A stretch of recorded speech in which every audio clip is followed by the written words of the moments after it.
Yeah, I mean, I was right beside my wife during all of her giving birth, and actually, I wouldn't have changed that for the world. You know, I mean, everyone has sort of different views, but for me, it was a really special moment. And actually, I kind of saw Shara really grow as a lady. I suddenly thought, my gosh, now she's become a woman. You know, and it was a very moving moment. And you suddenly have this bundle that is you'd instantly die for, and that's an extraordinary feeling. As being a dad, maybe more cautious. You know, I mean, it's difficult. My job is essentially quite full on and has a significant element of risk attached to it. I mean, the struggle in my life is the fact that I have a job that's dangerous, but I also have a family that mean the world to me. But having said that, I'm very cautious with what I do, even though a lot of stuff is dangerous. I'm quite.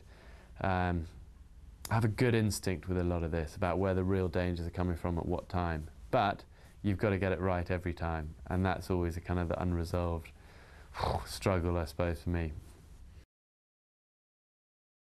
I really try and sort of protect my kids from all of my work, you know, and I think it's, I don't want them thinking, you know, dad's tough and all of that rubbish, you know, and it's sometimes hard for them in the playground. There's a bit of kind of, oh, your dad's tough, I bet he doesn't cry, do you cry, you know, and it brings me out in sort of a muck sweat, the thought of that. So I really try and sort of, they don't watch the programs and, you know, try and sort of just say, listen, it's my job, that's my job, you know, I'm very normal at home. But they love all of this stuff, and that is irrepressible in them, and, you know, they always want me to be building camps with them, building shelters, climbing trees, chasing worms and eating worms around the garden, you know, and they love all of that, and half of me loves the fact that they love that. The other half thinks, no, you're going to have a normal job, it's going to be okay.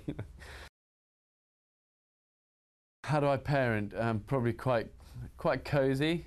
I try and be kind of strict when I need to be, but it's very cosy and it's very close, and, you know, we all have baths together and, you know, lots of picnics, and you know, I was really lucky. I had a dad, you know, who just, if I think of what's my memory of my dad, it's the fact that I was loved, really loved, and that you know, he always used to say in life, what matters is that you follow your dreams and you look after your friends, and that mattered much more to him than good school reports, and, you know, and I really try and sort of have the same values with my kids. You know, they really know they're loved, you know, and you know, as they get older, I'm really encouraging them to, you know, follow their dreams and go for things, and, you know, they're really enthusiastic, my kids, and I think that's an important thing in life as well, you know, not to be afraid, just to really go for things. And, you know, again, my dad used to say, be the most enthusiastic person you know and you won't go wrong, and I think that's, you know, I love seeing the fact my kids are so into so many different sort of, you know, projects, and always dragging me off to try and climb this tree or get into this,